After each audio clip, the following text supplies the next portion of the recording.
Well, joining me now is Noel Carney, chairperson of Dartrey Heritage. Noel, start off by telling us, where are we? Right, well, we're here now situated in the Lady Anne Dawson Temple in Dartrey, near Rockcurry in County Monaghan.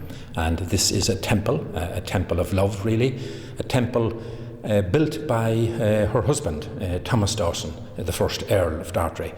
And he built it really because of her death. It's a memorial. She died at the age of 36 on the 1st of March 1769. So that's a long time ago now, but the building was partly restored in 1840, in that the roof had collapsed, the dome roof had collapsed, and they put on a pyramid roof with slates. That building, with the economy, I suppose, at the time, and the estate basically falling into disrepair, that roof also was removed and sold. So the building laid derelict for many, many years, until we as a group formed ourselves in 2004 with a view to restore some of the built heritage in our area. Yeah. And this was one of our major projects. Now, when you came in, what all had to be done to make this, I suppose, the monument, the beautiful structure that it is today? Yes, well, the first thing we had to do, of course, is to get permission from Kilsha Choranta, whose land this temple stands on. And we were very grateful for that. They gave us a licence to work on their land.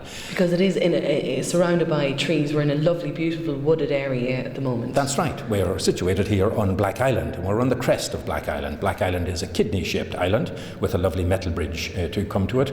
And we're on the island, and this temple was constructed, I suppose, directly opposite Dartrey Castle, which lies directly opposite the entrance to this temple. Lord Dartrey had his castle there, or his house, I suppose. Which no longer stands today. Which no longer stands today. Sadly demolished in 1945, built in 1845 and demolished in 1945 because of the payment of rates, as a lot of buildings in England and Ireland had to be demolished. So sadly the house is gone. The ruins are still there, of course, the basements and the abutments and whatever. But this temple was, I suppose, 70% here, in that we had half of the walls, and we had this wonderful sculpture behind us here. Sadly damaged with the ages of time and weather and frost and whatever. And we started with a conservation architect, John Redmill, working in conjunction with ourselves to form a restoration plan.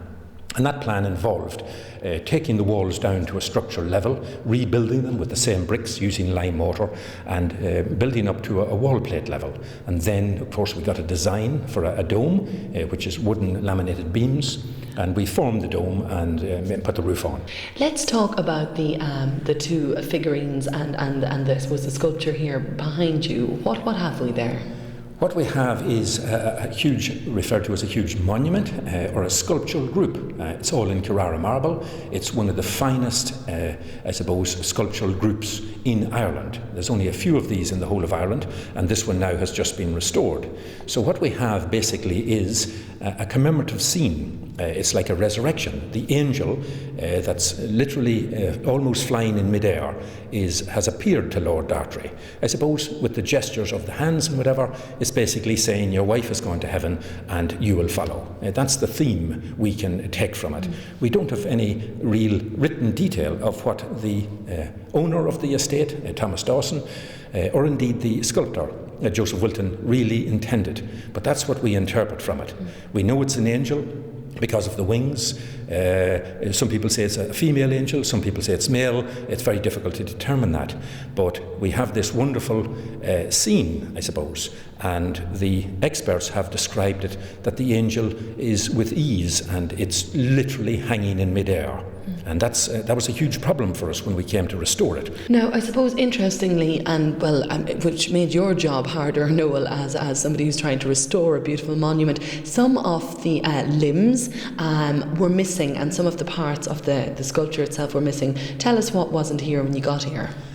Well, certainly when we got our initial programme together, one of the things that we applied for was funding for the conservation and restoration of the monument or the sculptural group. And a big part of that request was, and most people who had to tender for the project, was how much have we got? That was the initial inquiry. And we found it difficult to say, we've got this and we've got that and we've got the other. So we said we've about 80% of the monument.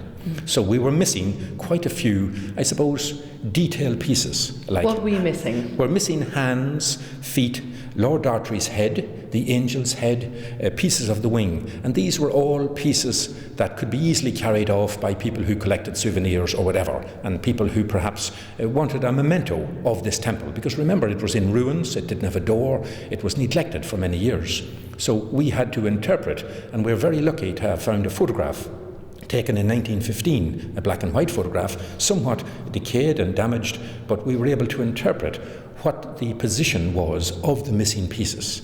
The direction of the arms, the fingers, the way they went, the pointing, the direction of the head. So a lot of those places we were able to interpret and work out and, of course, reform them. That's an absolutely amazing story, Noel, and the work that you've done here, and I know you're not completely finished, but the end is in sight, and I know you're very excited to have this monument, this temple, restored to its former glory. Thank you so much for bringing us here today and telling us all those beautiful stories. You're very welcome.